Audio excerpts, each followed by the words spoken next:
But I want to move from here now to the third claim that makes up the arena of the Spirituality Health Link, and this is what it is. It says that faith heals. Faith heals, and when this claim is made that faith heals, what is meant here is not that faith in Jesus heals, for example, or that faith in Allah heals, for example. The argument or the claim is that spiritual faith in general, as a psychological state, is healing. The psychological state of faith can heal you for reasons science and medicine don't yet fully understand. But what one believes in, what one has faith in, doesn't matter. And this is how Benson puts the matter. He says, I describe God with a capital G in this book, but I do hope that all my readers are going to understand you can believe in anything you want. You can be a Christian, a Buddhist, a Muslim, a Hindu. You can believe in gods or goddesses. It doesn't matter, he says, because whatever name you give the object you worship, the results of believing in God, or whatever it is, are the same, he says. So they're very, very emphatic about this point, and that makes perhaps all the more important and interesting historically for you to realize that historically this claim that faith heals was a Christian claim. Has its origins specifically in a set of Protestant traditions in the second half of the 19th century in the United States, with strong ties to the broader evangelical traditions, that argued in a range of ways that the best way, the most powerful way to experience God's presence in your life is through realizing the biblical promise of healing through faith. The Bible promised, these groups said, it promises us that if you believe, you will be healed. So they then went on to say, if this is true, why not consciously cultivate faith as a kind of a spiritual exercise in the service of better health? Now, the movements that made these kinds of arguments went by a range of names. Some of them called themselves, they were mind cure movements, practical Christianity, New Thought, Christian Science. All of them took root at a time, and this is significant, when mainstream medicine was widely seen as ineffective, or even worse, when people in all sorts of ways were eager to find alternatives. This was a time when homeopathy was also on tap, dietary therapies, water therapies. But the mind cure therapies, rooted in this Christian framework, seemed to many to be particularly effective forms of therapies. William James talked about them in his Variety of Religious Experiences in 1900. He called these groups, he collectively called these groups the religion of healthy-mindedness, and this is what he said about what they were doing. And I haven't quite been able to discern what kind of tone he was taking when he wrote, "The blind have been made to see, the halt to walk, lifelong invalids have had their health restored." One hears of the gospel of relaxation, of the don't worry movement, of people who repeat to themselves, youth, health, vigor. Looking in the mirror, by the way, to really drive home the point. Well, you might be thinking, well, that was the late 19th century, but that's nothing to do with us today. These movements have all pretty much died out, haven't they? Well, of course, Christian Science hasn't, has survived, and it was actually the most radical of these mind cure movements. But a probably more relevant legacy of these mind cure movements is something all of you have heard of: the power of positive thinking. And particularly the idea of the power of positive thinking as extolled by the guy who kind of coined the term, Norman Vincent Peale, in the 1940s and 50s, and who spoke to the power of positive thinking not just before his congregation, because he was a reverend, he was a minister, but through radio shows, through his magazine called Guideposts, through endlessly reprinted paperback books.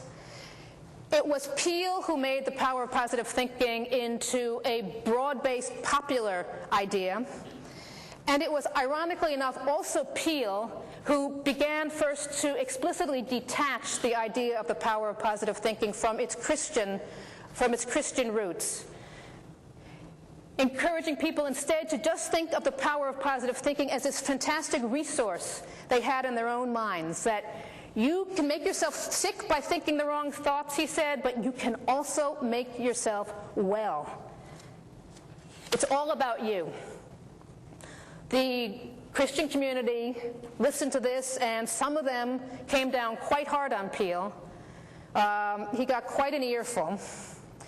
But even as they sputtered, the popular acclaim, the popular response to this idea that we have healing powers on tap within us and it's all up to us, seemed unstoppable.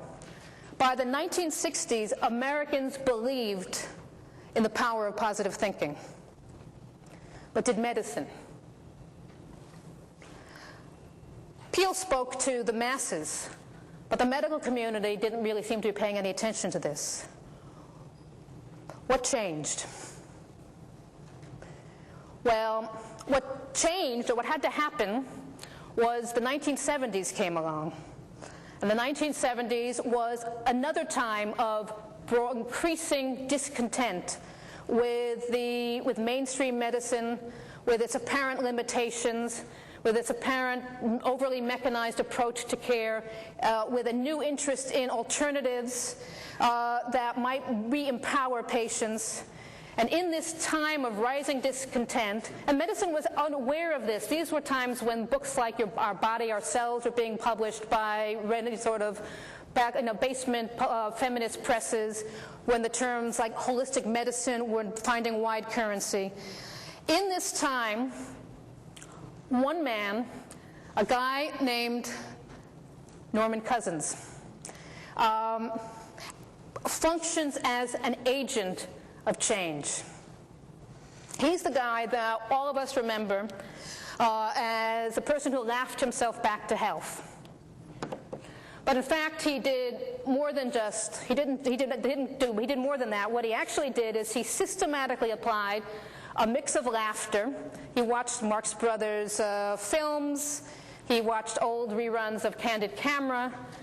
But he also systematically schooled himself in positive thinking. He refused to believe in the dire predictions of his doctor. He'd been diagnosed with a potentially fatal disease. His doctors thought probably a very likely fatal disease, and he refused to believe them. And against all the odds, he in fact got well. And against all the odds, in addition, he found himself telling his story not to a group of, sort of mind cure people in some hallway someplace, but he found himself telling his story to doctors in the pages of the New England Journal of Medicine.